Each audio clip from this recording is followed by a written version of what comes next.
Bentar ya, saya di kampus, desktopnya ini agak lambat, jadi ya mohon memakluminya dan mouse-nya agak trouble, yang juga mohon dimakluminya. Iya Pak. Ini mic-nya pelan Pak ya? Atau kayak gimana? Pelan? Iya. Oh ya, sebentar.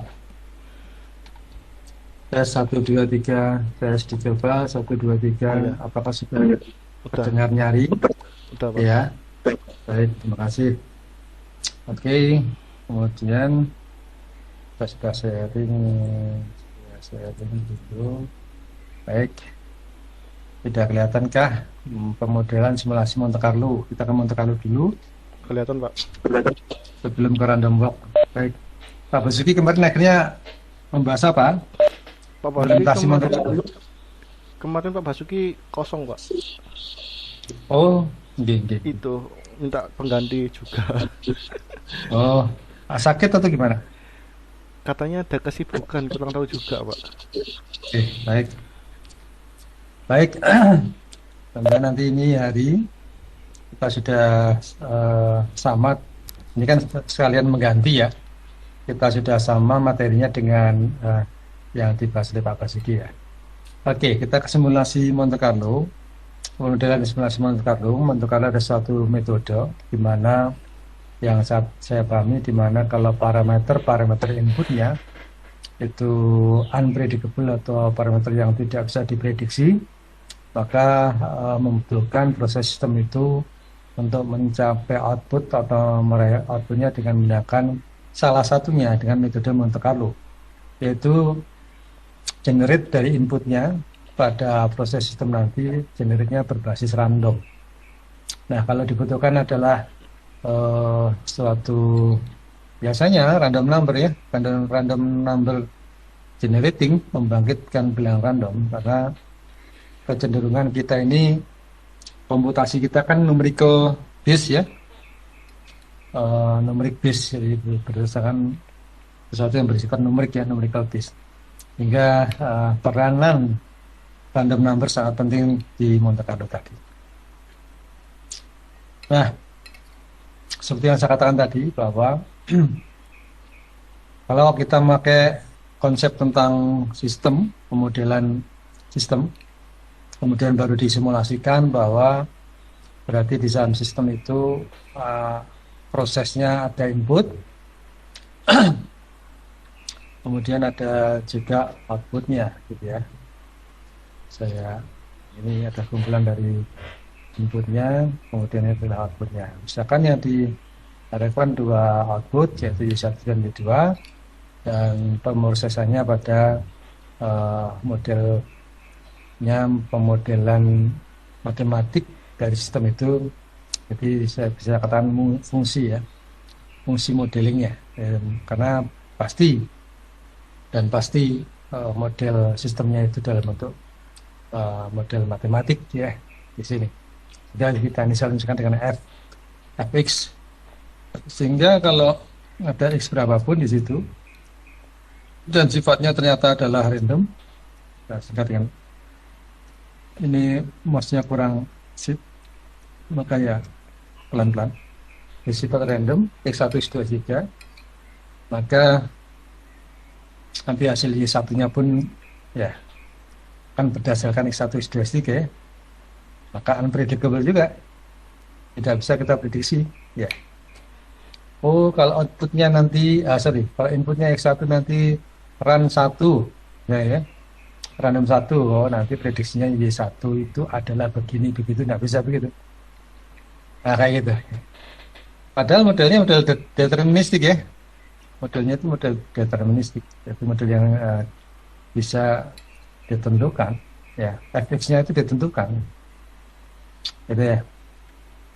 Jadi deterministik yang terukur, parametrik, akan menentukan suatu himpunan variabel masukkan, yaitu ini tadi, ke suatu himpunan keluaran di ke I gitu ya. Misalkan di 1 Y2 ada 2 output gitu. Nah, begitu ikut berperan untuk Carlo itu pada suatu proses pemodelan, dan pemodelan itu maksudnya berarti model sistem berarti endingnya mencari ini ya, mencari solusinya ya. Solusinya di sini output Y1 Y2. Kalau begitu peranan Monte Carlo ke menginjeksi pada model ya untuk X1, X2, X3 pembangkitannya, maka nanti di sini juga berbasis random tadi hasilnya. Saya bisa katakan berarti hasilnya juga bersifat random gitu ya, karena berfungsi random inputnya, dimana Y1 sama dengan Fx, Y2 sama dengan Fx gitu ya. Nah kalau kita lihat metode untuk mengevaluasi secara berulang, jadi ada kata kunci Monte Carlo itu dia mengevaluasi secara berulang, mengevaluasi secara berulang. Ada repetition di situ ya, dari evaluasi. Ya. Berarti kalau kita namanya evaluasi, kita berarti ngecek, mengamati, memeriksa ya suatu perilaku yang telah dilakukan secara berulang. Jadi suatu model deterministik ya. Jadi model dari apa? F ini adalah deterministik menggunakan bilangan acak seperti masukan. Nah, bilangan acaknya di sini, bilangan inputnya di sini adalah bilangan acak. Gitu. Jadi kalau kita simpulkan berarti suatu evaluasi yang berulang, di mana inputnya diambil secara acak atau secara random dari suatu model yang deterministik. Gitu. Oke. Nah, salah satu pertanyaannya adalah seberapa kalau iterasi dalam komputasi kita, sampai berapa iterasi atau sampai berapa pengulangan evaluasi kita itu, gitu kan ya. Nah, salah satu indikasinya adalah dalam evaluasi pengulangan itu ya adalah suatu error atau misal iya saja ada suatu parameter namanya parameter error, maka kapan kita menggunakan jumlah iterasi itu, di mana error dari running model Monte Carlo tadi menghasilkan error yang kecil, di mana standarnya kan sampai dengan saat ini error itu sampai dengan maksimum 5%. Ya, sistem masih dikatakan reliable ya, atau masih handal gitu. Kalau sudah lebih dari 5%, ya itu sudah itu mesti harus ada kinerja, perbaikan kinerja dari sistem gitu. Oke, evaluasi yang berulang dari suatu sistem deterministik dengan masukkan random, itulah Monte Carlo. Baik, saya lanjut ke bawah.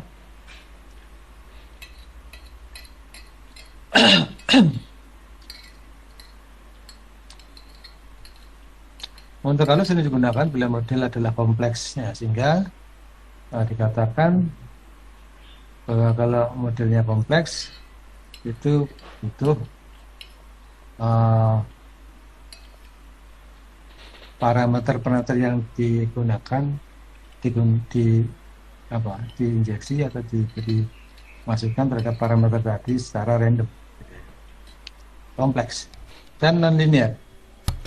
Jadi statement yang barusan saya katakan tadi, bahwa outputnya itu belum tentu kan gitu ya, tergantung random, inputnya aja random juga, sehingga prediksi atau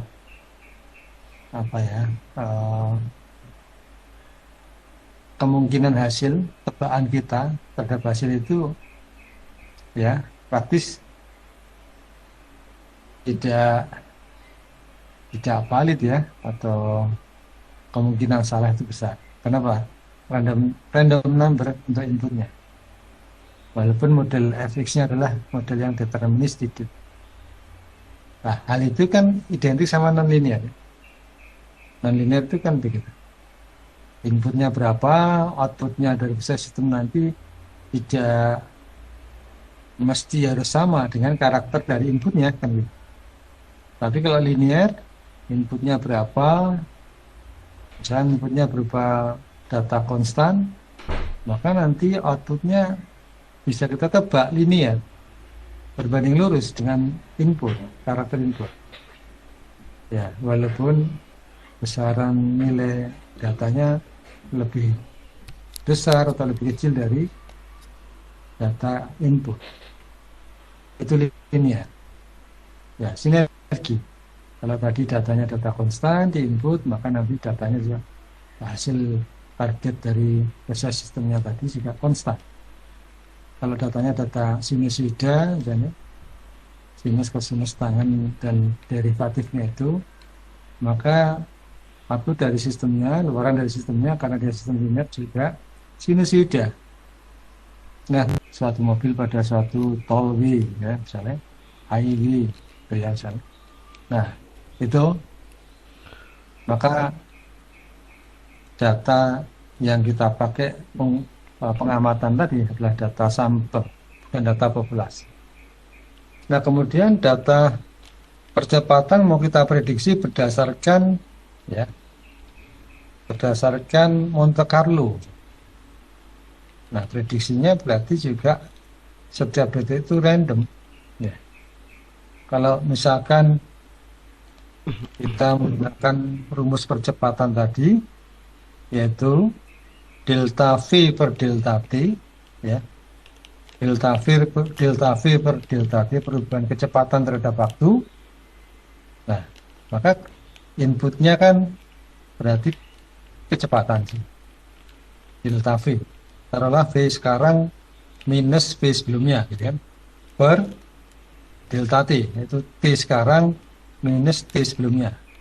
Nah, T fixed value, nilai fix, nilai numerik yang fix. T, tera, time, variabel bebasnya. Nah, sedangkan V, kecepatan, itu kan bisa kita asumsikan unpredictable, tidak terprediksi. Kita kalau nyetir, ya, dengan ketelitian nilai kecepatan tadi misalkan 2 di belakang koma, maka kalau kita bisa sah-sah saja mengasumsikan kecepatannya tadi tidak terprediksi. Konteksnya misalkan disaster, ya, banjir bandang misalnya, atau angin puting beliung yang sudah kita lihat dari kejauhan sana, taruhlah 1 kilo atau 2 kilo nampak di awan di atas kita, tapi masih 2 kilo 3 kilo nampak. Kondisi panik, semua kendaraan di jalan, di tetangga kita di jalan itu, jika kita di jalan juga, entah di tol ataupun di jalan protokol, jalan raya begitu, maka kan sah-sah saja kita asumsikan kecepatan yang diinjeksi pada semua driver per detik itu berubah-ubah. Berubah-ubahnya tidak terprediksi, tidak terencana oleh driver tadi karena panik. Nah, sudah.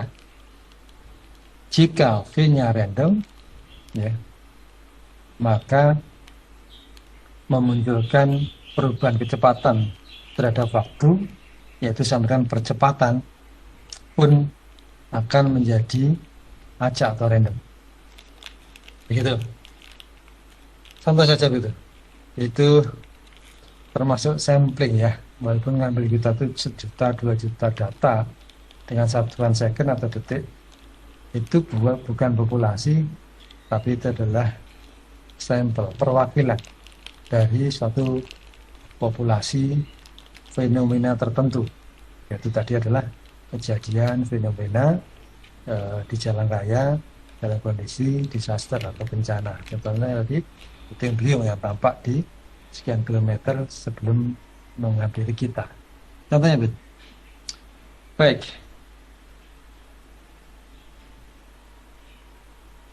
Oke.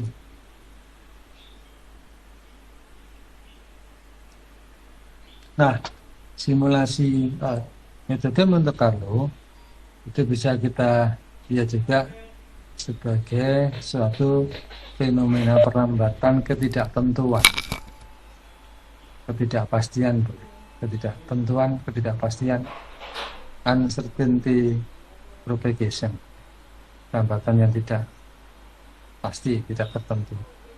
Sehingga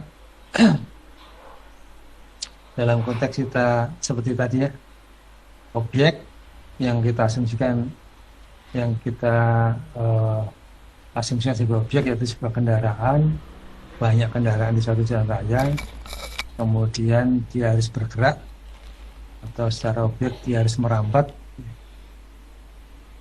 dari titik awal ke suatu titik akhir, ya konteksnya tadi disaster, maka titik akhir dinamakan safety area. Titik awal berarti titik objek itu di awal dalam kondisi sudah disaster. Ini ada perambatan, ya ketidaktentuan, terutama dengan kecepatan yang serba berubah-ubah, terutama yang panik ya, yang panik itu dikatakan dalam suatu konsep dan sudah dipublish juga dalam penelitian-penelitian ilmiah. Konteksnya panik pada suatu area atau suatu daerah kebencanaan, maka dikatakan karakteristik orang atau objek yang panik itu pergerakannya randomly, ya ada statement gitu, pergerakannya secara random, kadang berbasis gerombol, herding phenomenon ya, fenomena menggerombol, herding. Nah kemudian contohnya kalau di saya panik, ada di exit pojok di sana, ada di mall lah, dari kebakaran ya, gerombol, karena saya panik ya sangat mungkin saya akan cenderung ke dia, ke yang gerombol itu.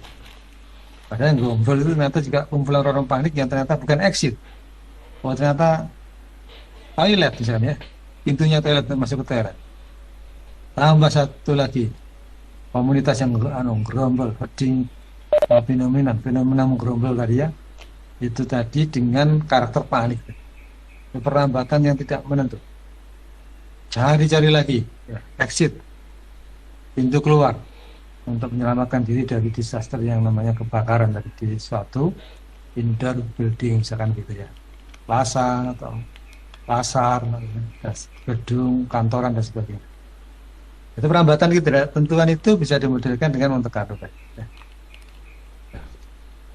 Nah tujuannya adalah menentukan bagaimana variasi acak ya, jadi variatif banget dari bilangan acak atau random ya, yang disematkan pada objek yang akan bergerak tadi dalam konteks pergerakannya, perambatannya tidak menentu atau acak ya, implementasinya pada disaster area tadi untuk menyelamatkan objek pada disaster area. Nah di sisi lain, dikarenakan kita memodelkan dan di-embed pada inputnya adalah bilangan acak, input acak atau input random, maka muncullah error ya, muncullah ketidaktepatan pada pemodelan proses atau menjalankan model yang sudah kita buat ya. Inputnya X1, X2 misalnya, proses sistemnya saya inisial Fx ya, outputnya saya inisial Y1 dan Y2 yang kalau orang sistem dan kontrol mengatakan ini adalah sistem MIMO, multi input dan multi output ya. Nah itu konteksnya X1 sampai dengan Xn adalah sebagai input yang random, apalagi sistemnya adalah sistem yang kompleks dan non-linear ya, maka jaminan tepat outputnya Y1, Y2 tidak bisa kita menjamin oh pasti nanti Y1 nya sekian, Y2 nya sekian, tidak bisa. Nah sehingga muncullah error dalam pendekatan Monte Carlo, ya. Ada error, nanti kita contohkan itu. Sehingga pendekatan itu coba dibayangkan, letak gambar begini ya saya. Oke, saya baca ini dulu. Hingga error itu akan menyebabkan kinerja dari atau unjuk kerja dari sistem tadi ya tidak maksimal, gitu kan? Tidak maksimal. Maka konteksnya kalau kita mencari optimasi menggunakan Monte Carlo, wah ini susah ya. Karena munculnya error tadi dari proses yang inputnya unpredictable atau acak tadi, ya, hingga menyebabkan kinerja sistemnya tidak maksimal. Atau biasanya reliability atau keandalan sistem juga tidak maksimal, ya. Namun masih bisa kita buat kesimpulan bahwa analisis dengan Monte Carlo itu masih bukan lemah lah gitu ya. Tapi konteksnya untuk optimasi bukan arahnya ke situ. Begitu. Nah,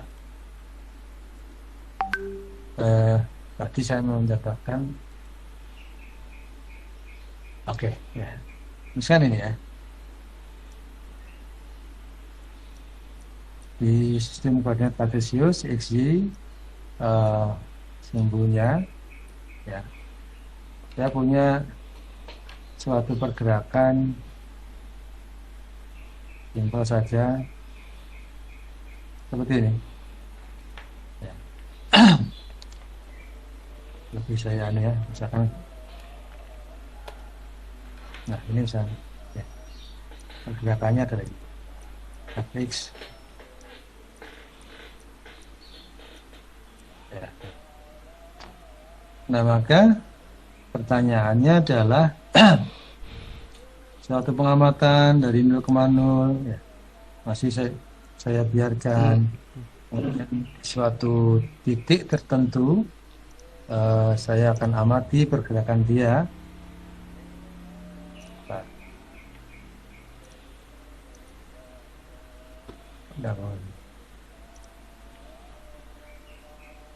Ya, itu di titik sini. Nah, ini kan adalah A. Kemudian di titik yang lain, di sini misalnya. Nah, ini. Nah, misal di titik AX-nya adalah di akselerasi yang X di B. Pertanyaannya adalah, sudah analisislah pergerakan dia, objek yang bergerak dengan model pergerakannya Fx tadi. Maka salah satu analisis yang bisa kita pakai, karena model pergerakannya juga lengkung, tidak teratur begitu, ya, menganalisisnya dengan berbasis luasan, ya, basis luasan. Nah, dari itu sehingga bisa saya arsir, ya. Ini hasilnya begini saja, karena iya Webex itu dekati garis, dekati objek itu tidak bisa melabel, ya, menggambar, menuliskan. Oke, yang saya arsir hijau itu salah satu model pergerakan objek itu, ya. Loh, kok luasan?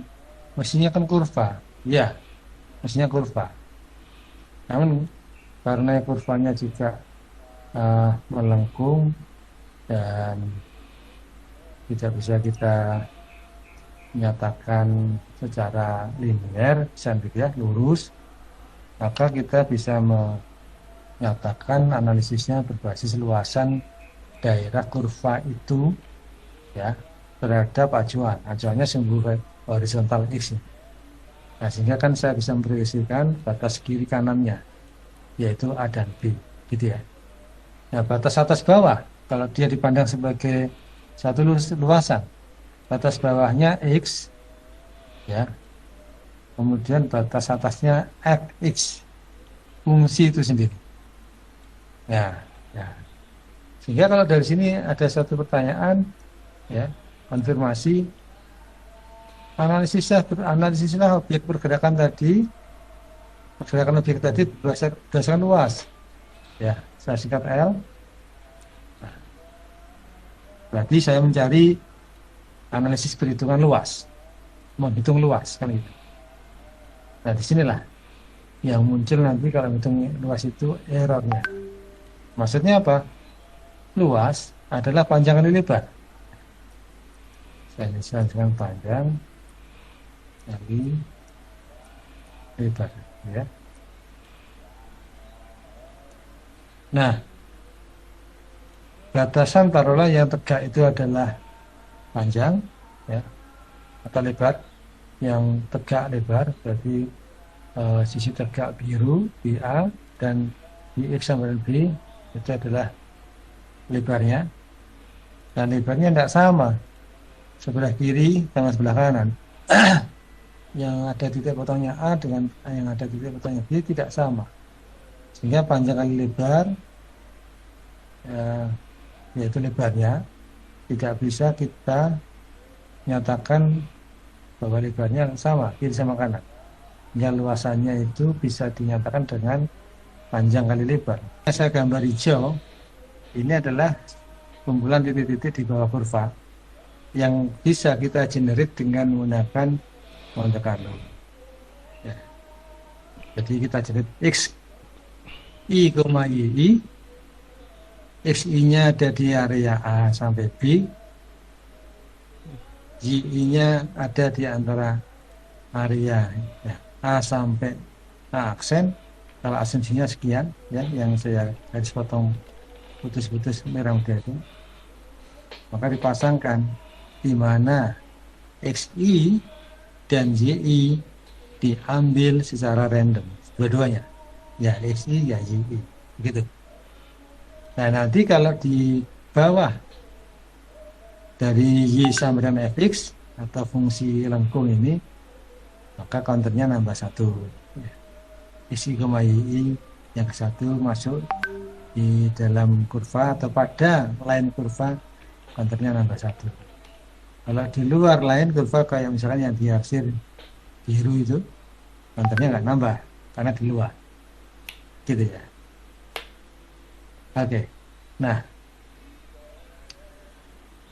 tadi makanya datanya butuh besar, 10.000 data, bahkan mungkin 100.000, 1 juta data, supaya nanti validitas untuk menghitung luas area di bawah kurva itu tinggi, ya, validitasnya tinggi. Oke.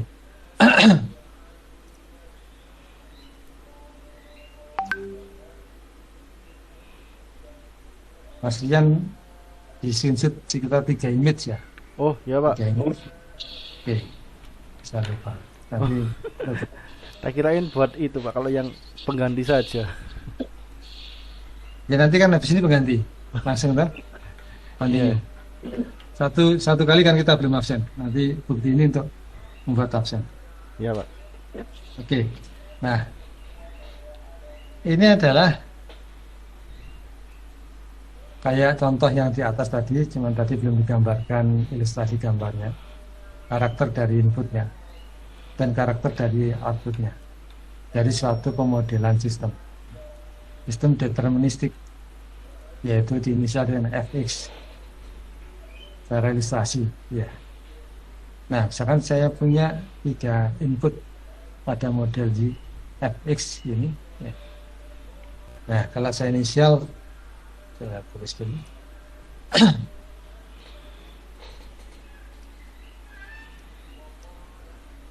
Yaitu Y, ya, N sama dengan F X N, ya. Kalau ini pemodelan yang dimaksud dengan Fx, ya, di mana Y ke N, output ke N dipengaruhi oleh inputnya yang ke N, Nah, kalau inisial yang ketiga, ini belum ada inisial ini, output ketiga berarti didapatkan dari F(x3).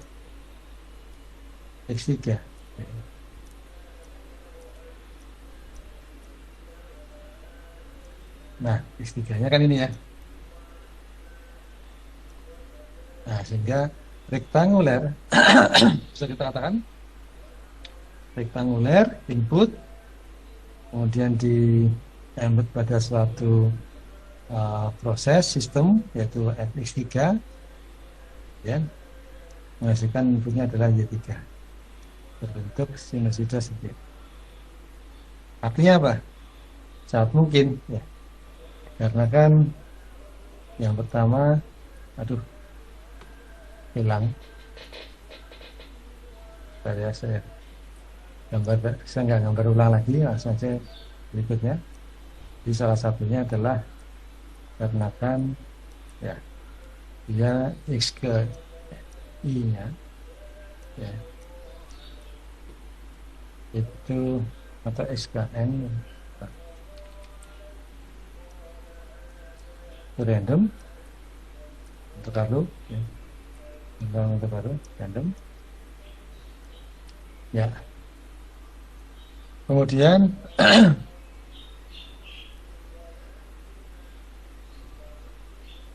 sebentar ya, modelnya sistemnya ya, sistem yang kompleks cenderung sistem yang non linear seperti itu ya, sistem non linear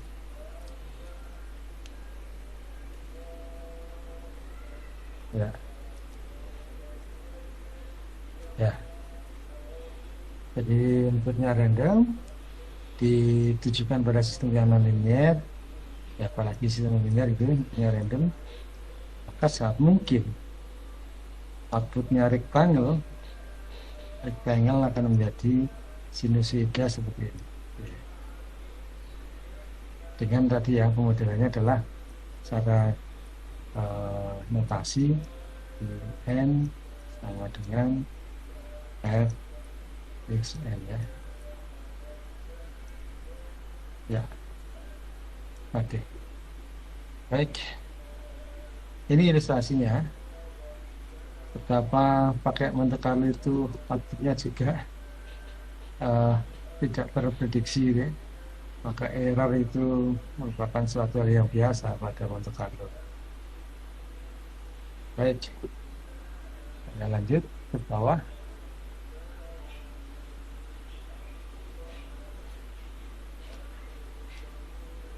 Nah, langkah-langkah simulasi Monte Carlo berdasarkan perambatan ketidaktentuan tadi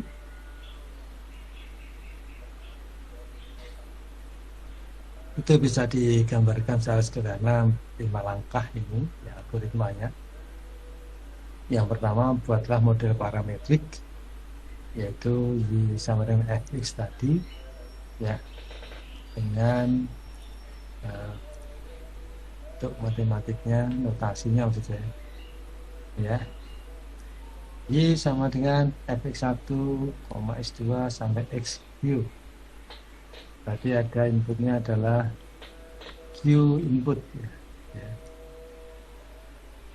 Kemudian bangkitkan suatu bilangan random, masukkan dari ya X1 sampai Xq adalah masukan, maka random acak yang pertama atau random yang pertama saya inisial X I, N X I, N, I nya 1 sampai dengan tak berinja boleh, sedangkan N nya 1 sampai Q.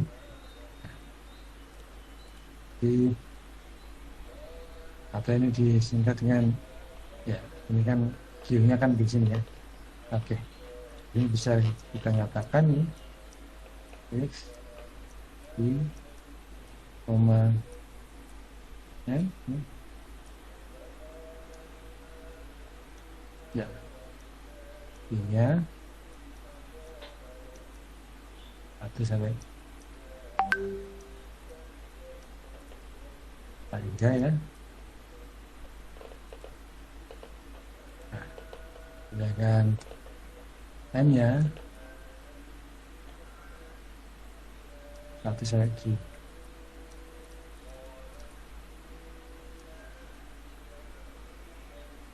Ya. Jadi kita gerakan, kita mengambil pasangan random Q random number secara serentak pada iterasinya. Berapa iterasi? Ya monggo berapa I-nya ini. Sampai tahap hingga itu maksud saya sembarang mau berapa iterasi. Kita bangkitkan pasangan bilangan random input gitu ya. Karena dia multi input. Ada Q input, banyak input. Setelah itu setelah kita menjerit input secara random tadi, berapa iterasi, setiap iterasi itu kita simpan ya. Nah, kita hitung apanya, outputnya. Setelah inputnya X key data input ya, kita random berapa kali, setiap randomnya itu kita hitung Y-nya, Y ke I-nya ya. Jadi Y sama dengan F I X1 sampai XQ, misalnya kalau mau saya modelkan ya. I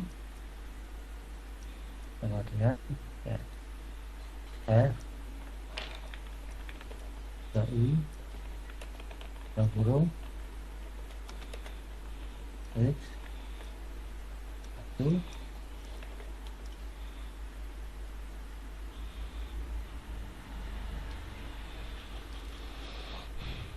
posnya agak sampai dengan Q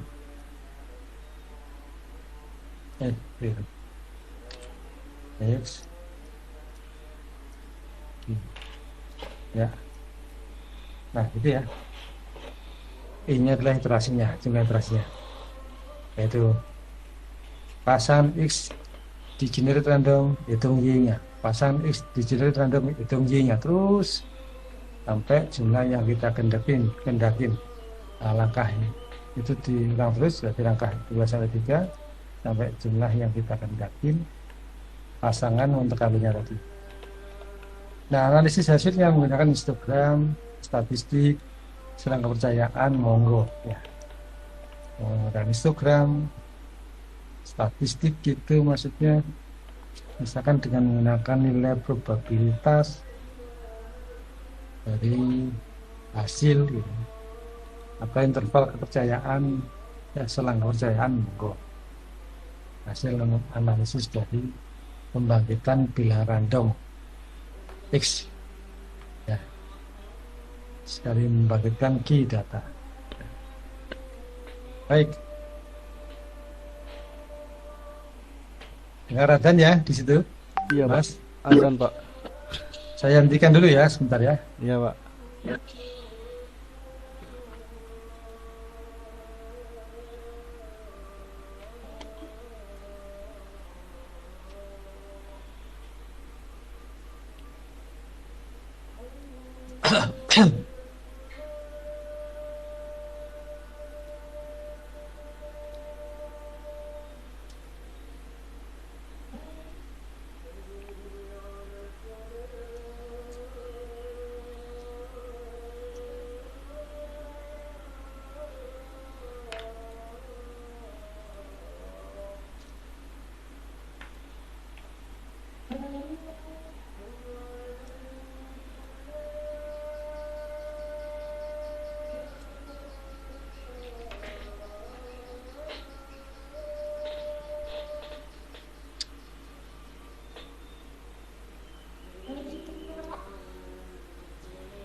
kita langsung aja Apa ini? duit proyek PDAM Eh, sing tak tahan apa itu? Sam? Apa? anu sing kedua sing digit recognition Sampai lo Pak. lo enggak itu jatah Pak Tri tapi tak bagi no Aku gak ngerti lo tak Pak. bagi Ya tak itu. kalau sing lanjutan ini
Baik, saya lanjut.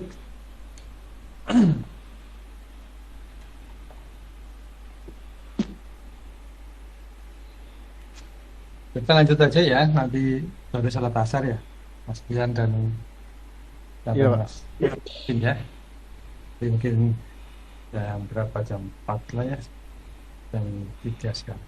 Baik, saya lanjut. Jadi itu ya, ini kalau konteksnya simulasi Monte Carlo pada perambatan ketidakpastian atau ketidaktentuan itu bisa ditarik kesimpulan di sini bahwa sebentar.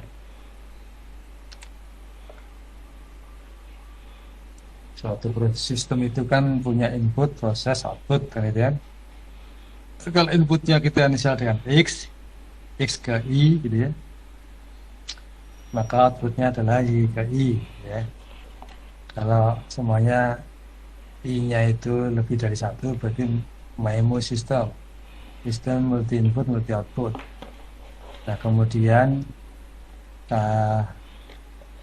inputnya semua ke I, input ke I itu di generate dengan random atau acak gitu. Maka untuk kalau itu mengatakan ya outputnya Y-nya juga di generate dengan random pula gitu.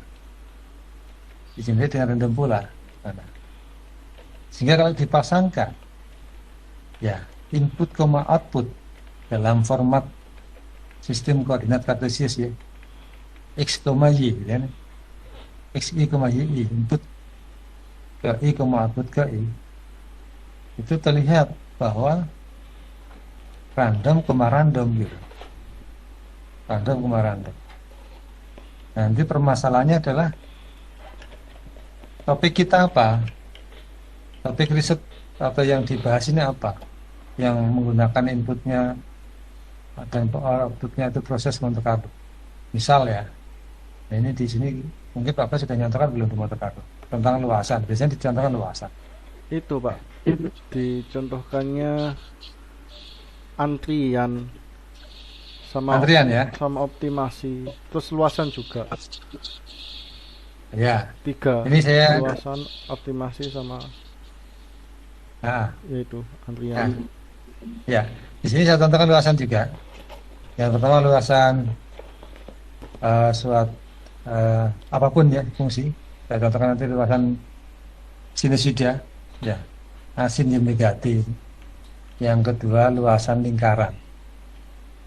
Nah itu kita untuk menghitung luasan tadi ternyata dengan memasangkan ya, input dan outputnya tadi seperti formatnya sistem koordinat kartesius yang mana dua-duanya itu di random dibuat sebagai nilai yang acak itu. Dampaknya ya, ini kita bicara konsep ya. Dampaknya adalah kalau tidak kita threshold, dampaknya akhirnya kalau misalkan luasan dari gelombang sinus itu kan luasannya ada yang di atas, ada yang di bawah gitu ya. Taruhlah saya potong hanya yang separuh periode di atas. Nah pada saat kita menginjeksi X, Y-nya random, itu kan saat mungkin ada di dalam kurva itu dengan simbol X, atau ada pada garis kurva itu, ya asin yang negatif tadi, atau bahkan ada juga yang di luar kurva, di luar area kurva dengan simbol X-nya tadi. Ada 3 opsi itu. Ya, ada 3 opsi itu. Nah, Monte Carlo mengatakan bahwa X, Y, Y-nya itu yang dihitung adalah yang di dalam dan pada ini apa grafiknya tadi, garisnya asin yang negatif tadi. Mengapa menghitung, kan itu titik, mengapa menghitung pasangan titik random tadi? Ya kan luasan itu bisa merupakan kumpulan titik-titik kan itu. Sehingga semakin banyak titik, sangat mungkin ya semua luasan itu tadi bisa maksimal kedeteksi ya, dengan indikasi atau threshold yang tadi, luasan pasangan random yang berada di bawah kurva tapi di atasnya simbol horizontal. Nah berarti kan area luasannya dia, itulah yang dihitung, kumpulan titik itu. Nah bagaimana teknisnya? Main probabilitas tadi, secara probabilistik bahwa ada rasio jumlah titik yang ada di dalam luasan tadi, yaitu di bawah kurva di atasnya simbol X, terhadap jumlah total titik yang telah kita generate. Itulah probability atau rasionya dari Monte Carlo, rasio Monte Carlo. Yang itu nanti, rasio itu nanti dikalikan dengan luasan eksak pada bentuk kurva itu tadi. Luasan eksaknya apa? Persegi panjang, karena ini 2 dimensi. Dan bentuknya bisa didekati dengan kotak atau rektanguler gitu ya. Nah dengan cara yang sama seperti itulah diimplementasikan pada topik apapun ya. Apakah pada image processing atau pada sistem antrian atau pada hal yang lain ya. Konsepnya seperti itu tadi. Di saat inputnya itu butuh di-generate secara random ya, maka pendekatan dari output dari sistem itu bisa difungsikan di dalam proses sistemnya berbasis Monte Carlo tadi, simulasi Monte Carlo gitu ya. Baik, saya lanjut ke bawah. Baik, yang saya ceritakan tadi ilustrasinya seperti yang gambar yang tampak ini. Kita akan mencari area di sekitar kurva fx yang dibatasi oleh simbol horizontal x ya. Dengan batas kiri kanannya adalah, ini belum saya inisial notasi atau huruf dari batas kiri dan batas kanannya. Karena ini saya bisa di sini adalah A, ini adalah B ya. Maka itu yang terjadi, kita generate bilangan random, pasangan bilangan random X, Y, yang hitam pada kurva F dan di bawah kurva F, yang merah di atas kurva F. Total adalah total generate randomnya. Probabilitas Monte Carlo-nya atau rasionya adalah jumlah hitam dibagi jumlah hitam plus merah.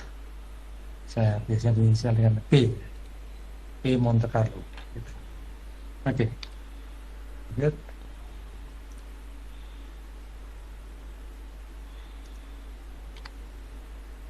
Ini saya katakan tadi contoh dari satu luasan, yaitu asin Yamagata, atau saya sederhanakan menjadi asin X, ya. Karena amplitudenya adalah A, ya. Kemudian sin X, sudutnya adalah X. Misalnya satu titik sembarang dilempar secara acak pada kotak berukuran D kali B, lah inilah yang kotaknya atau rektangulernya, ya.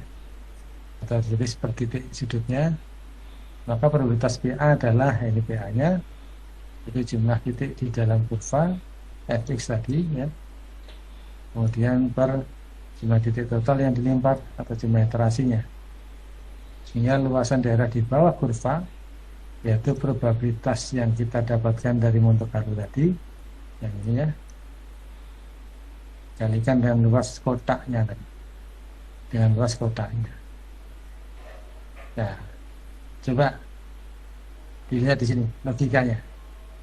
Luas kotak OABC tadi kan panjang kali lebar, ya. Luas kotak itu panjang kali lebar. Dia fix, ya. Dia sudah nilai tertentu, sudah nilai nilai tetap, ya. Nilai tetap. Nah, sementara kalau kita lihat dari rumusnya ini, itu kan berarti fixed value dikalikan ini PA, ya. PA itu kalau kita lihat rumusnya jumlah titik yang ada dalam kurva per total. Paling maksimal ini kan 1, ya. Paling maksimal 1. Oke. So, bisa saya inisial, ya, paling maksimal itu 1. Kemudian di sini paling minimal tidak ada titik sama sekali dalam kurva tadi, 0. Oke. Jadi PA itu antara 0 sampai 1. Berarti banyak sekali tak berhingga ke kemungkinan, gitu, ya. Kalau dia itu fluid atau dia itu bilangan real, ya. Nah, kalau 1 berarti maksimal kita dapatkan luas 1 kali luas OABC, ya, sama dengan fix value. Kalau di bawah itu berarti kita dapatkan luas yang lebih kecil dari hakikatnya luas OABC tadi, luas eksaknya tadi, ya. Mau tanya Pak, Ya, saya masih belum paham luas OABC itu yang mananya Pak ya? ya. Nanti kalau kita Dari gambar yang tadi. ya, saya gambar lagi aja, ya, biar dapat ilustrasinya. Saya misalkan di sini adalah tinggi dari D-nya tadi. Ini memang agak membingungkan, saya capture aja nih. Kemudian yang A, misalkan, ya, sinusidanya, saya akan gambar di mana?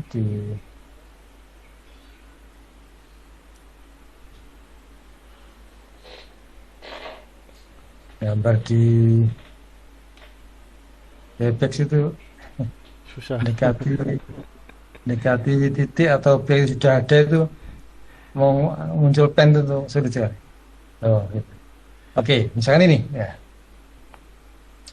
Kemudian kita mau ambil separuhnya saja, yaitu separuh periode ini aja yang Iya. pertama yang di atas.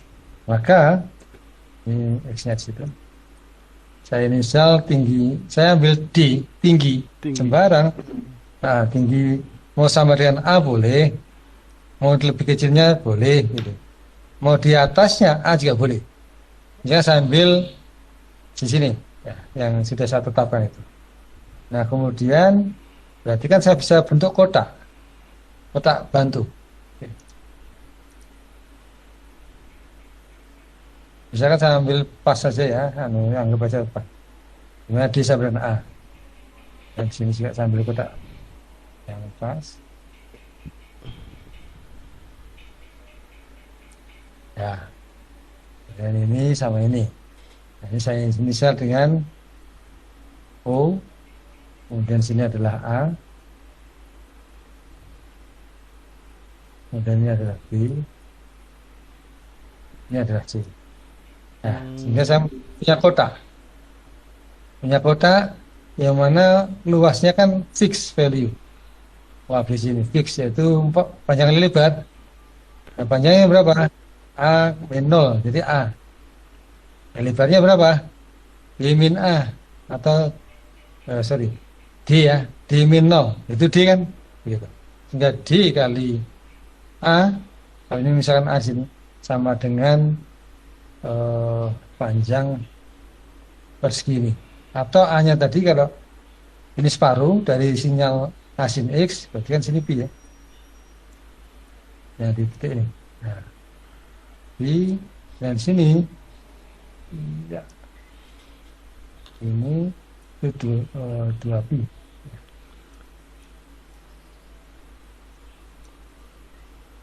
Ya, kan gitu. Nah, sehingga pasnya pi dikalikan tingginya atau lebarnya D. Berarti luasnya sama dengan D kali pi, disebut D kali pi, atau di sini disebut O, A, B, C dari titik-titik sudutnya. Gitu maksudnya. Itu yang fixnya, Ya. yang nilai fix. Itu karena sudah lurus kan itu ya, persegi panjang. Nah, Monte Carlo mengatakan bahwa kita punya P, probability Monte Carlo, yaitu jumlah titik yang di dalam per jumlah titik total. Pendekatannya di dalam yang mana? Yang di dalam yaitu yang di dalamnya kurva ini, yaitu titik-titik di situ ya, titik-titik itu banyak, itu sampai berapa anunya, iterasi pengulangan tadi kan metode apa namanya itu, evaluasi yang berulang.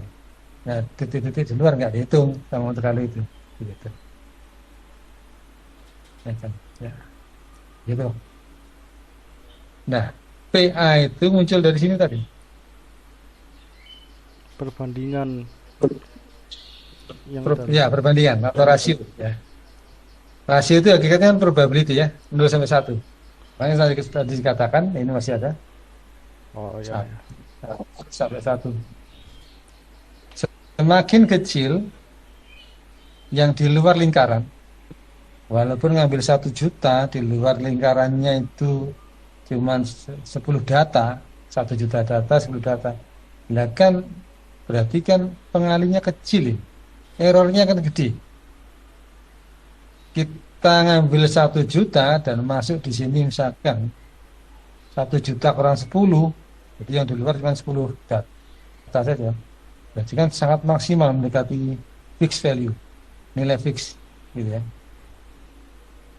Nah, berarti Monte Carlo itu bisa, maksudnya gini, kita bisa dengan bantuan rektangular tadi bisa menentukan fixed value pendekatan nilai panjang kali lebar tadi sebagai acuan untuk mengalihkan nanti dengan probability Monte Carlo. Bayangkan, yang pendekatan perseginya aja juga muncul error kan? Itu di sini. Ini kan data-data error sama yang di sini, data-data error. Jadi Monte Carlo itu gambling betul ya. Namanya aja itu kan dulu nemunya juga di sana, di kotak gamblingnya kumpulan para gambler yang kumpulan Monte Carlo itu. Oke ya, jadi muncullah ketidakpastian di situ, namanya perambatan ketidakpastian atau tidak tempat tadi. Berarti hasilnya itu nanti mendekati Pak ya? Hasilnya nanti Iya, pendekatan. pendekatan Pak, pendekatan. Kamu muncul error, Oh iya. pendekatan jelas. Oh, random ya. Jadi tidak 2 kali 2 sama dengan 4, tidak. Ya random dikali random sama dengan ya random. Random. Kan tidak pasti ya. Nah kalau terus perambat begitu, I-nya misalnya 1 sampai 1 juta, di mana X kali Y, nah kan perambatan itu hakikatnya. Nilai itu kan bergerak dengan tidak pasti, kan gitu. Oh Nah, iya. sehingga muncullah kayak apa namanya itu. Kalau disimulasikan pergerakan itu pergerakan yang sporadis, yang acak, yang titik ke T plus 1, data ke T plus 1 yang kita tidak bisa memprediksi bahwa yang 3,9 posisinya, kita tambah share. Nah, itu. Kalau diilustrasikan, cakep itu, divisualisasikan gerakan sporadis dari suatu apalah ya, objek atau apa. Hijau sana sini, dan seterusnya itu dalam time series, cakep. Baik, kita lanjut.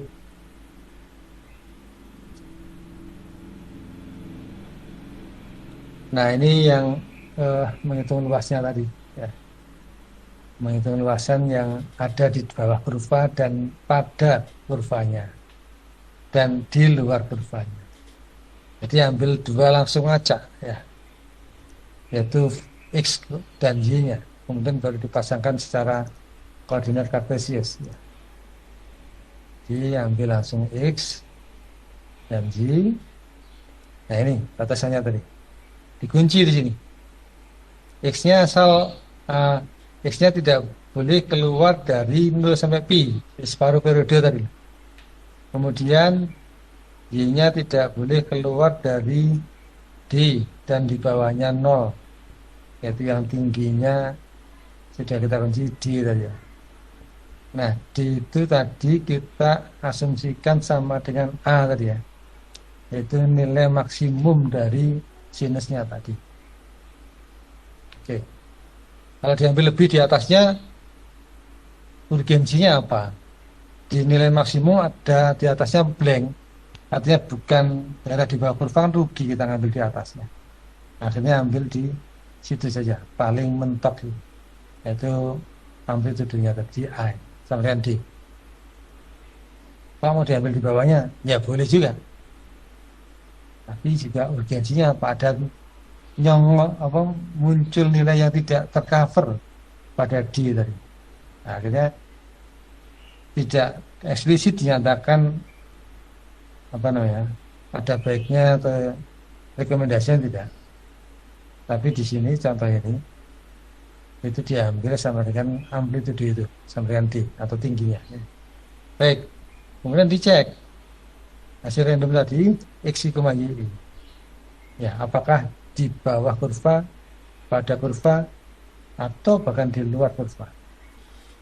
Nah, bagaimana cara ngeceknya?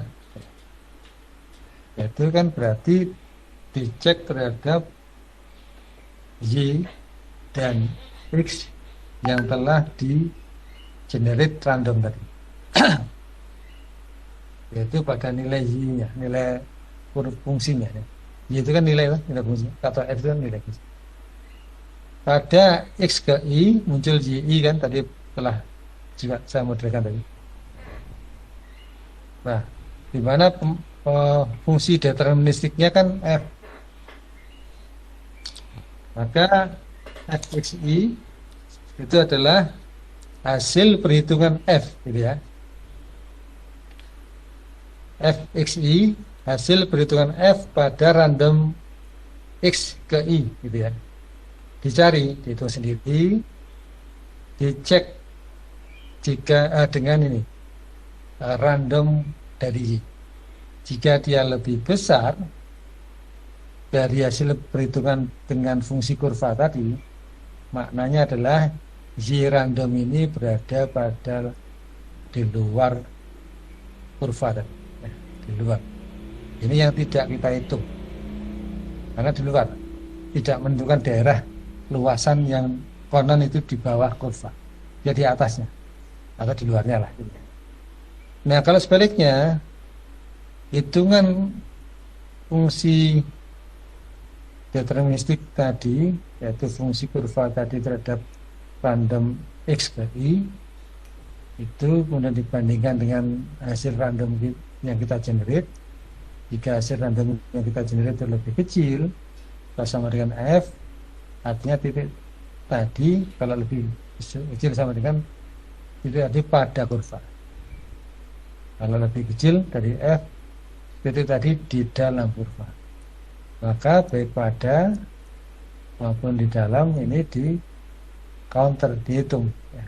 Oh, masuk lagi satu titik. Ya, nanti terjadi ini lagi, masuk lagi satu titik dan seterusnya, iterasi terus. Ya.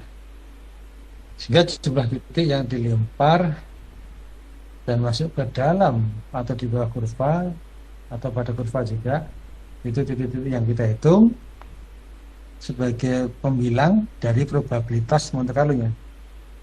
Kemudian jumlah titik semua yang dilempar itu adalah penyebut dari P-nya, P Monte Carlo tadi. Ya, ini sigma dari titik di bawah kurva, ya.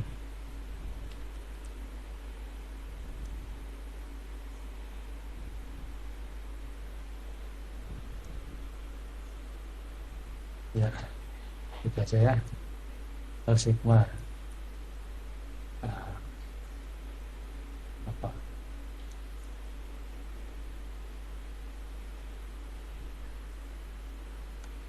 Ini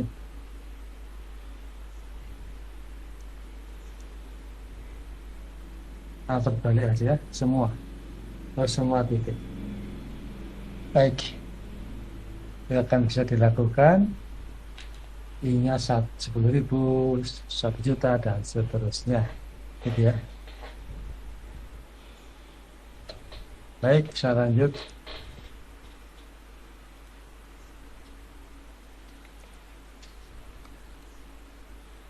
Nah, ulangilah 0 angka 1 sampai 3 tadi, yaitu mengenerate random number x, yang kedua random number y, dipasangkan, ya, dimana y random tadi dibandingkan dengan kita menghitung fungsi fx randomnya pada yang bersesuaian, maksudnya gitu ya, pada level yang sama tadi, ya.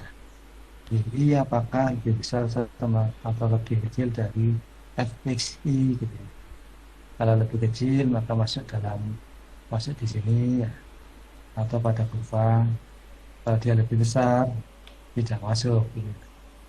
Nah ini jumlah titik total, Oke, muncullah itu akhirnya setelah iterasi total yang kita harapkan, maka luasan adalah, jadi Monte Carlo ini intinya ini tadi ya, probabilitasnya kalikan fixed value tadi, ya. Nah ini kan fix tetap, ya. Berarti yang dinamis yang mana? Yang sebelahnya kan gitu. Ini fix.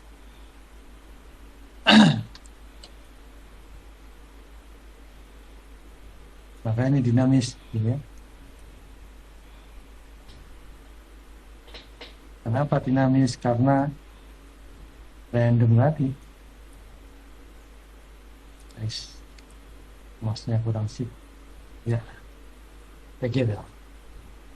Oke, di bawah ada slide sederhana dalam bahasa C yang kita lihat, ya. Ini ada x integernya, i dan counter atau saya bisa caca di sini, dan floatnya x i karena random nantinya. D ini tinggi, PA ini probabilitas Monte Carlo-nya, luas, kemudian luas Q4. Yang luas segi 4 itu yang OABC tadi. Nah, kemudian kita buat fungsi yaitu D kali sin X ya. Ini fungsi yang kita dekati luasannya tadi. Nah, kemudian kita inisial fix value dari tinggi yaitu amplitudenya tadi ya 5. Tadi bayangkan kita punya 5 sin X gitu ya. Nah, luas segi 4-nya itu adalah tadi ya, tingginya D, nah di sini ya, kalikan Pi itu separuh periode dari sin tadi ya, lebar separuh yang di atas saja. Nah, kemudian tabin ya, tabin apa saja nih, luas segi 4-nya, kemudian luas ya, baik berdasarkan bentuk kali maupun nanti luas fix atau luas apa eksaknya. Baik, ini loopingnya. Nah, ini XII yang random tadi. XII diambil random ya. Yang X-nya dikalikan Pi. Nah, berarti kan dia berada di daerah Pi ya. Makna dari Pi kali random itu sebentar. Jadi maknanya ini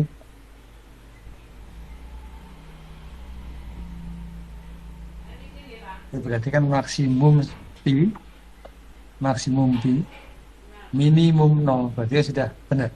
Tadi kan dikunci pada area sumber datarnya 0 sampai Pi, pengambilan randomnya ya. Jadi ini kalau kita hasilkan itu adalah 0 lebih kecil sama dengan randomnya dari X ya. XI random lebih kecil sama dengan Pi. Ya, gitu. Nah, dengan cara yang sama, yang sumbu tegak, yaitu tingginya amplitudo tadi, sama ya. Jadi ini maknanya sama, yaitu bahwa Y itu 0 juga sampai dengan 1 ya, gitu. Nah, kemudian kita cek antara YI yang telah kita cari secara random dengan FXI. XI-nya yang pada level yang sama atau waktu yang sama tadi dengan YI random XI-nya. Maka ini sama ini kita cek.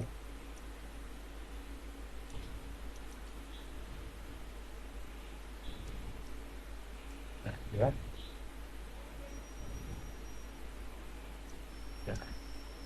Gitu. Apakah YI, kenapa YI yang kita jadikan acuan YI kan nilai ke arah mendekati kurva atau menjauhi kurva ya. Jadi dicek dengan FXI.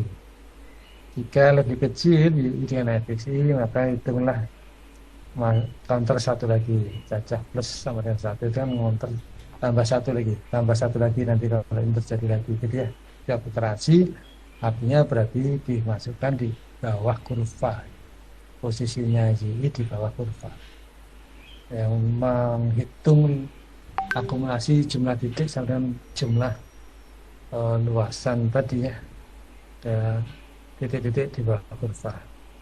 Nah, kemudian PA yaitu jumlah yang di bawah kurva dibagi total iterasi hingga luasnya adalah ya PA itu tadi dikalikan dengan luas segitiganya, luas segi 4. Oke. Ya. Seperti itu. Ini nilai eksaknya 10 dari asin X tadi ya. Nah, bagaimana cara menghitung luas eksak? Integral biasa ya. Luas eksak atau luas E gitu aja. Itu kan sama dengan integral tadi kan dibatasi X-nya 0 sampai Pi, kepanjangnya tuh ya. Dari tingginya berapa? Ini saya ini dx ini ya. Ini sebenarnya panjang ya. panjang X-nya, sumbu X, integral 0 pi dx itu. Ya. Dx-nya ini sampai 0 sampai pi ya, gitu ya. Dikalikan tinggi. Tingginya berapa? Tingginya adalah 5. Kan tadi D-nya 5 atau A-nya 5 ya. Sin X. Nah, ini sebenarnya integral dx sama 5 sin X ini panjang kali lebar ya. Maka muncul luasan. Panjang kali lebar secara kontinu ya. Misalnya panjang kali lebar secara kontinu. Baik, jadi ini tadi yang datar tadi ini saya misalkan panjang integral dx tadi ya. Kemudian yang tingginya 5 sin fungsi tadi lebar. Jadi panjang kali lebar. Nah, ini kalau saya cari nanti 10 harganya. Nah, nilainya ini ya. Nilai eksak dari A sin X 0 sampai pi. Nah, ya. 5. Berarti ini sin hasil integralnya min cos ya. Cos dari 0 sampai pi. Nah, sama dengan 5 kurung minnya saya keluarkan ya ini ya cos pi min cos 0 ya, cos pi min cos 0 ya, ini 1 cos 0 cos pi min 1 ya. Ya, kita punya min 1 min 1 min 2 min 2 kali min 2 10 ya. Ya, hasilnya adalah luasannya tadi 10.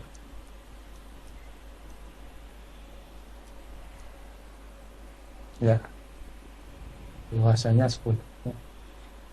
Luasan dari eksak tadi. Oke, begitu. Sehingga kalau eksaknya sumbernya sudah kita ketahui, maka luasan Monte Carlo-nya bisa diselisihkan sama ini hingga ketemu errornya tadi kan gitu ya, errornya ketemu ya, absolut nilai luasan Monte Carlo dikurangi nilai luasan eksak ya, absolutnya berapa. Baik, kita lanjut. Ini contoh. Jadi kalau kita cari sampai 10.000 data, di mana PA atau probability Monte Carlo-nya ini, kalau kita cek data ini probability-nya ya, terlihat semakin naik sampai di sini ya, 574. Oh, ini naik kemudian turun ya, nah, fluktuatif gitu ya. Jadi probability-nya fluktuatif, pertanda bahwa generate x, y random, x random y randomnya itu ya tidak bisa kita prediksi posisi titiknya di dalam atau di luar kurva gitu ya. Nah, kemudian di sini luas seperti tadi ya, PA kalikan luas persegi panjangnya tadi. Nah, kemudian ini luas dari terakhir yang kita dapatkan di data ke 10.000 9867450. Dan ini nilai eksaknya yang tadi kita tampilkan sini, integral d sin x dx tadi ya. Oke. Coba kita lihat tren data luasnya ini. Apakah semakin membaik? Semakin membaik dalam arti semakin mengerucut ke 10. Ini sini 450, ini 37, sini 7853, 726, terus misalkan ini 53 menjadi 43, naik lagi 49, naik 55. Nah, dari 63 turun 53 ya. 5 digit yang 4 digit yang terakhir ya. Jadi tidak bisa disimpulkan bahwa semakin besar data itu luasannya semakin valid, nggak bisa ternyata ya, nggak bisa. Baik, seperti itu ya. Ini contohnya sini, setelah 6326 turun lagi menjadi 5339, turun lagi, naik lagi nominalnya dan seterusnya. Oke, banyaknya iterasi pada metode Monte Carlo belum atau tidak bisa menjamin validitas optimasi dari hasilnya gitu ya. Optimalnya sesuai pendekatan eksaknya dari hasilnya. Mau tanya Pak, Ya, itu yang Monte Carlo itu kalau semakin banyak iterasinya, apakah hasilnya tidak bisa semakin mendekati Pak? Atau tetap ini fluktuatif? fluktuatif seperti yang barusan saya katakan tadi. Coba kita cek ya. Bentar. Kan biasanya kan Contoh, kalau semakin gede iterasinya kan semakin mendekati nilai yang sesungguhnya. ya, kita cek ini ya. 4 digit yang terakhir saja.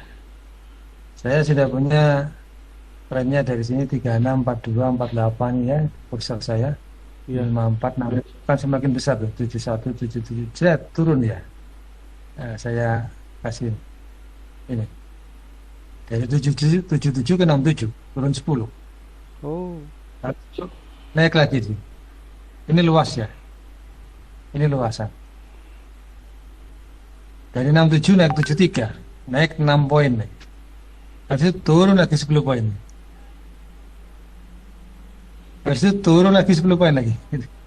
Dari 63, naik lagi 6 poin lagi. Jadi tidak bisa menjamin.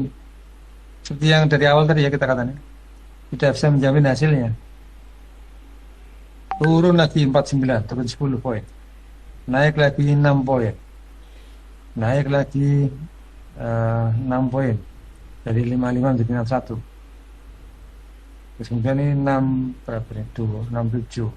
Salah ya. Naik 6, 57, turun 10 berarti. Naik lagi dan seterusnya. Yang dari sini turun 10 lagi, dari 53 ke 43. Tidak bisa menjamin ya. Di saat data ke 10.000, iterasi ke 10.000 itu adalah 74. Loh, 74 ya. Ya sampai ada yang lebih besar ya. Ini level ini 90. Iterasi ke 9965. Ini tidak bisa dijamin. Data terakhir itu sama dengan yang paling tinggi tidak bisa. Yang paling mendekati maksud saya. Tidak bisa. Jadi ini data yang terakhir. lalu Yang untuk penentuan iterasi untuk Monte Carlo baiknya bagaimana Pak? Kalau semakin banyak itu nggak semakin bagus. penentuan optimasi. Penentuan iterasi. Oh ya, itu menariknya. Makanya pengamatan pola data penting ya. Jadi analisis data itu penting, artinya ini observasi. Akhirnya kita penerapan observasi. Maksud saya dilakukan beberapa iterasi, maksud jumlahnya dirubah-rubah. Taruhlah 10 pengamatan yang dalam arti 10 jenis jumlah iterasi yang berbeda. Nah, kita cek. Gitu. Nggak bisa kita jamin gimana. Nggak tahu ya, apakah ada paper sudah apa namanya, mungkin hybrid Monte Carlo yang dihybrid dengan yang lain, di mana Monte Carlo-nya disetir dengan metode lain supaya diarahkan pada bahwa iterasi yang terakhir itu adalah iterasi yang Optimal. outputnya mendekati optimal dalam arti mendekati setting pointnya gitu ya, set pointnya. Mungkin ada hybrid Monte Carlo, entah dikombin dengan metode iterasi atau optimasi yang mana ya. Saya belum membaca literasi untuk itu. gitu. Oh iya Pak. Mm-mm. Itu iterasi. Ada satu penelitian image processing, tugas saya ini mahasiswa Tkom PD4. Saya nguji, kemudian saya perlihatkan betul ketika dia ini deteksi area jantung, luasan jantung. Kalau pakai Monte Carlo gitu ya, apakah detak jantung itu tidak pasti ya. Detak jantung itu kan mengembang, mengempis, volumenya kan akhirnya berbeda antara saat mengembang dan mengempis. Oh iya ya Pak. Kemudian per slice volume kalau kita cari dengan integral continue, dianggap fungsi continue, volume tadi saya buat slice apa per slice gitu dari awal batas kirinya jantung sampai ke kanan, atau kalau dari bawah sampai atas itu saya ambil slice, kemudian slice-nya tadi delta adalah ke atas ya, delta Y, maka kan saya ketemu integralnya dari batas kiri sampai atasnya jantung tadi di Y ya. Nah, pertanyaannya adalah apakah mengembang mengempisnya detak jantungnya manusia itu tidak fix? Nah, ternyata kalau nggak salah waktu itu dikaitkan dengan jika dia berpenyakit atau jantungnya sakit, mengembang mengempisnya itu berbeda ternyata. Maksudnya volume ya, mengambil napas atau apa itu jantung ya. Saat mengambil orang yang sehat sama orang yang sakit jantung koroner atau beda katanya. Ini katanya medical image-nya begitu. Sehingga perbedaan itu bisa diasumsikan random katanya. Ya sudah, bisa nalar. Sehingga mencari luas per slice-nya tadi dengan Monte Carlo, ya wis. Karena ada klausul ilmiah begitu, bahwa setiap kembang kempisnya sakit jantung maupun yang normal jantung pun itu berbeda, maka bisa diasumsikan normal, masih ilmiah juga itu rasional. Akhirnya ya saya menerimanya saat itu gitu. Contohnya itu. Jadi ya muncul ada kata kuncinya ketidakpastian itu, sehingga tidak bisa dijamin iterasi yang terakhir itu iterasi yang paling maksimal gitu. Oke, Ya. kita lanjut. Baik. Nah, ini ada beberapa contoh kasus ya. Yang nomor satu itu buatlah integrasi dengan Monte Carlo untuk luasan kayaknya yang tadi asin X tadi ya, batasan 0,2.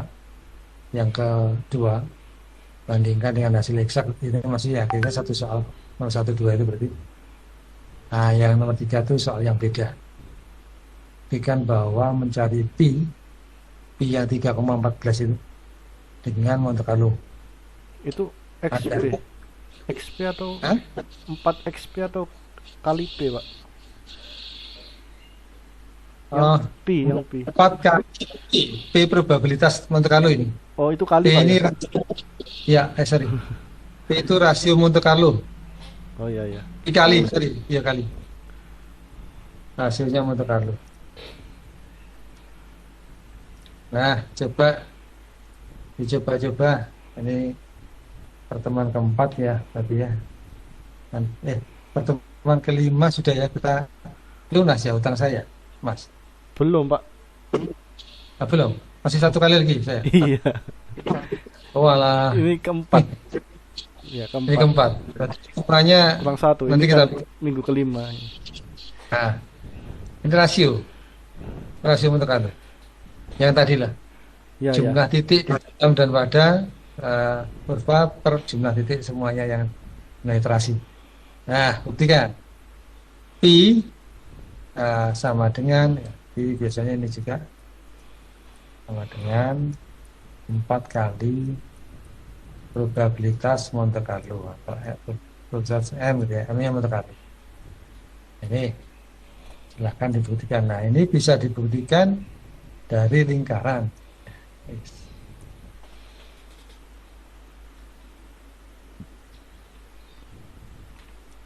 Baik. Nah, ini bisa dibuktikan dari konsep lingkaran.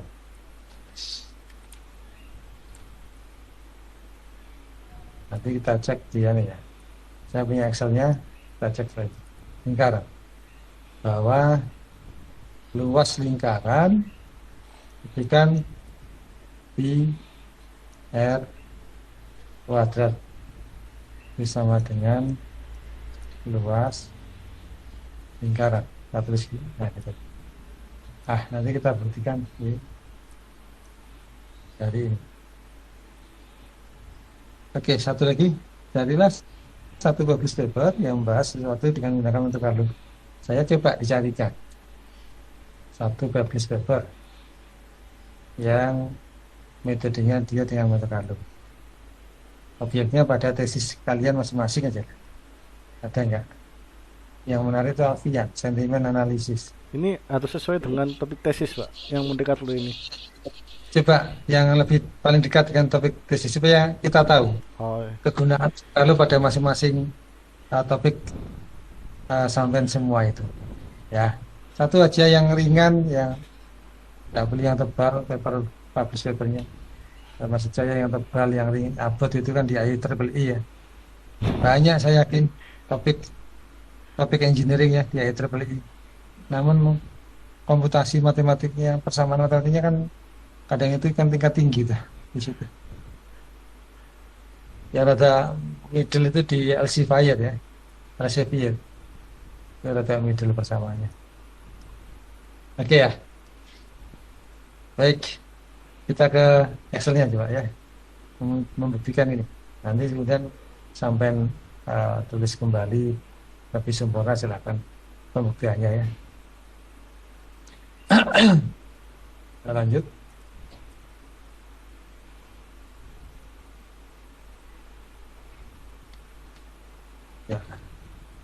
Ya, sesi yang lain. Excel-nya terlihat ya di sini. Ya terlihat, Pak. Kecil tapi, Pak. Oke, saya besarkan. Udah ya? Ya, udah, Pak. Nah, ini perhitungan pi menggunakan Monte Carlo. Ini nomor urut data saja. Kalau kita cek sampai data terakhir, saya punya sekitar 2000 ya, 2000 data ini. Ya, pas 2000 data. Kemudian ini X yang saya generate. Generate-nya adalah saya pakai ini. Satu min random, kelihatan enggak itu? Satu min random, satu min 2 kali random. Satu min 2 kali random. Terlihat enggak? Satu min 2 kali random terus yang di atas. Kecil ya. Oke, satu lagi. Oke, ya. Baik, saya tulis kembali.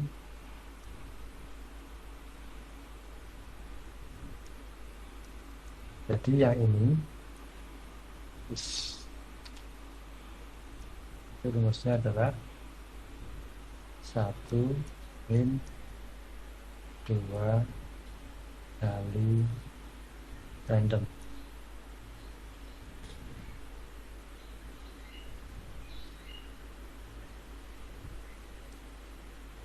Ya. Oke. 1 min 2 kali random. Berarti kita menghasilkan minimum berapa, maksimum berapa dari rumus ini.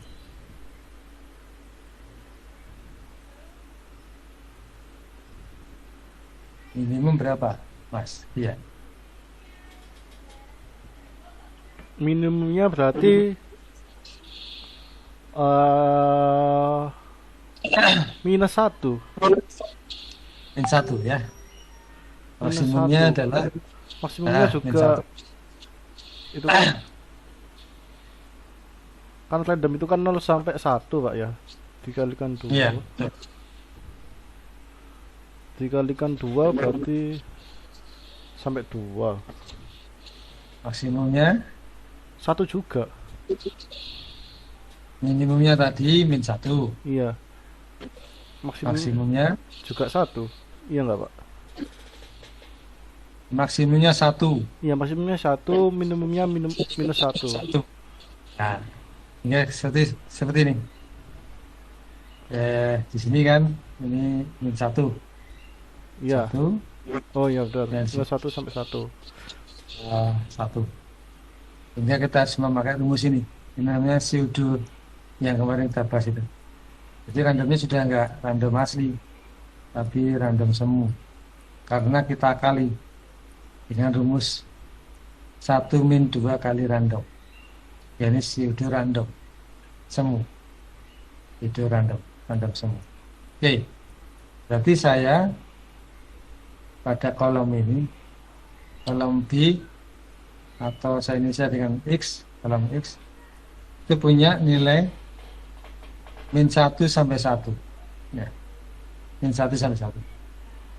Nah kalau saya ke sini PJ itu sama ya, sama 1 min 2 kali random, berarti Y saya punya ini Y nya, ini X nya, saya punya juga min 1 sini sampai 1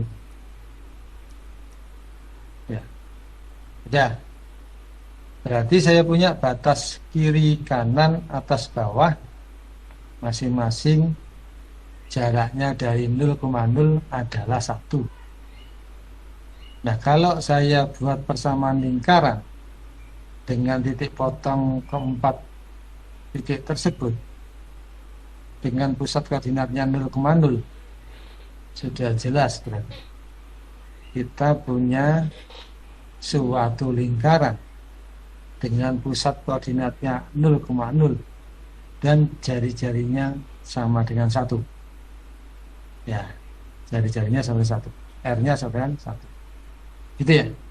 Nah sehingga ini saya hapus ya, saya hapus annotationnya. Oke. Ini tadi sama, sehingga yang saya akan menghitung ya kan persamaan lingkaran itu kalau saya punya sumbu X dan Y ya, saya punya sumbu X dan Y, maka persamaan lingkaran ini X kuadrat ditambah Y kuadrat sama dengan R kuadrat.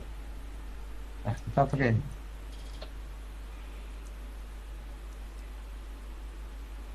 Ya, pakai itu. Nah, berarti saya harus menguadratkan X. Saya harus menguadratkan X. Yang kedua, saya harus menguadratkan Y. Ya. Kemudian kalau kita lihat, jari-jarinya sudah kelihatan berapa itu? 1. Nah sehingga sudah fix jari-jarinya. Yang belum fix adalah random numbernya X dan Y, karena X dan Y tadi kan random number. Sebentar ya, orang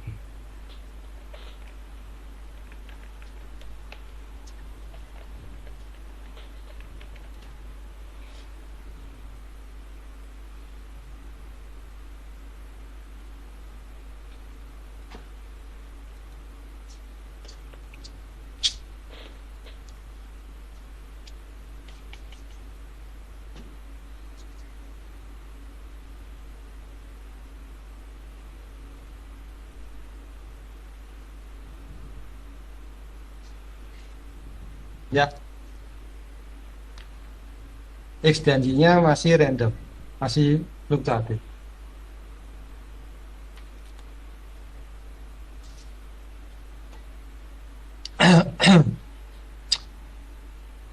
Sebentar. Maka Kita cek ini X kuadrat dan Y kuadrat sudah fix harus dihitung yaitu di kolom ini. Di kolom ini kita hitung ini adalah X kuadrat.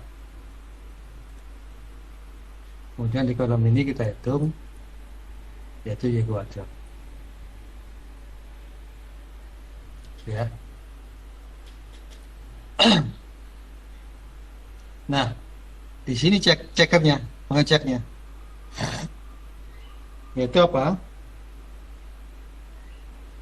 Jika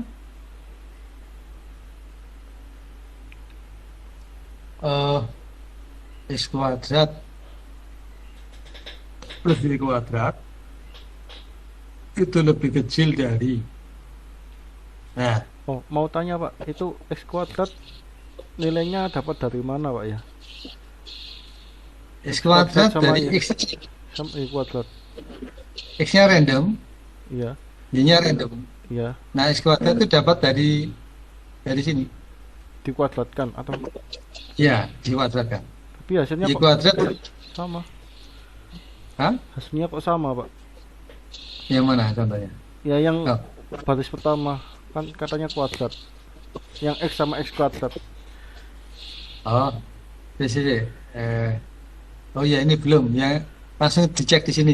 Saya tidak bisa ngelihat formulanya karena kan ada penanya nih. Nanti itu loh.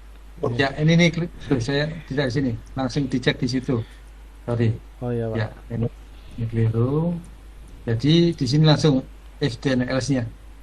Jika X kuadrat plus Y kuadrat, nah itu ngaji ini sama ini dikuadratkan masing-masing, dipluskan, itu lebih kecil atau sama dengan dari luas lingkaran. Nah, luas lingkarannya sudah ketemu ini. Pi R kuadrat. R-nya 1 kuadrat dikali P-nya. P-nya kan 3,14. Maka kalau lebih kecil sama dengan kita labeli 1. Kalau lebih besar ya kita labeli 0 seperti ini. Jadi ya. Nah, sekarang kita membahas ini dulu. Jadi ini membatasi threshold lagi yang kayak tadi di asin X tadi. Threshold dari sumbu X-nya kan Iya. 0 sampai Pi. Threshold sumber vertikalnya kan 0 sampai D, kayak itu. Nah, sementara kan XY itu harus diambil dari ring ini, yaitu ring kalau X-nya min 1 sampai 1. Kemudian Y-nya min 1 sampai 1 juga. Di atas itu, maka tidak bisa kita ambil. Coba kita cek dulu ya, saya agak lupa ini. Coba saya stop dulu penanya. Nah, ini tidak kelihatan, saya copy aja. Baik, sebentar.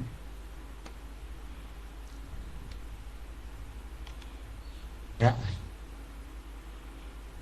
jika X kuadrat Y7 ini ya, X ya. X-nya kuadrat, X kuadrat. kita Y kuadrat lebih kecil dari 1, maka dia B7, sorry ya, berarti dikuadratkan X kuadrat Y plus Y kuadrat.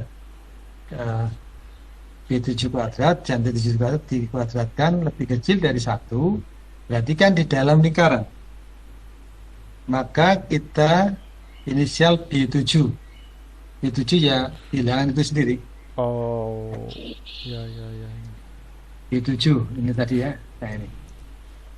Jadi kalau ini kali ini kuadrat kali ini kuadrat ya lebih kecil 1. Ini nih tadi kopian dari sini. Ya ya. Ini pun juga di sini ya. Nah, saya copy aja dulu. Nah, taruh di sini. Nah, yang ini, nah, ini kelihatan dulu. Sama. Jika X kuadrat plus Y kuadrat posisinya sama, lebih kecil dari 1, maka sebenarnya C7. C7 itu ya. Ini sisi. Ya. Jadi kalau yang 0 berarti dia di atas 1 dari nilai X kuadrat ditambah Y kuadrat. Di atas 1 dia kita labeli 0, 0. Gitu. Ya ya. Nah, kemudian kita baru ngeceknya di sini untuk label 1 atau 0 tadi. Sorry, sudah. Nah, ini yang 0 tadi. Ya, kalau kita cek lagi. Ya, kemudian jika X kuadrat plus C12 Y kuadrat lebih dari 1, maka dia C12. Ya, C12 nih. 0,82166 itu. Ini yang Oh ya, ya. yang di sini ya. Nah, sekarang yang di sini. Saya mau ke sini. Nah, ini. Jika X kuadrat plus Y kuadrat lebih kecil 1, maka labeli 1. Kalau di atas 1, ya labeli 0. Nah, artinya bahwa yang di kolom ini berarti kolom pelabelan mana titik-titik yang di bawah lingkaran dan titik-titik yang di atas lingkaran. Gitu. Oke kah? Oke Pak, paham. Nah, sehingga probability Monte Carlo-nya adalah Rasio. ini dibagi ini. Ya. Yang saya sorot ini total, kan tadi 20.000 data. Yang di sini jumlah 1 saja berapa? Gitu. Oh, Sehingga yang saya inisial di sini. Jadi ini adalah F6 per G6. Yaitu jumlah titik yang di dalam atau pada garis lingkaran dibagi total. Maka di sini probabilitas Monte Carlo. Ya. Nah, tadi kan suruh buktikan bahwa pi sama dengan 4 kali probability-nya. Probability Monte Carlo ini, kan gitu. Nah, saya hitung di sini. Pi. Rumusnya pi sama dengan P itu di J4 sini kali 4, kan tadi 4 probability kan gitu kan. iya. Pi sama dengan 4 kali probability. Ya, ini tadi probability-nya J4 posisi selnya. J4 kali 4 berarti kan. Ini saya balik 4 kali pi, 4 kali probability kan. Nah, kan gitu. 4 kali P, P-nya di sel J4.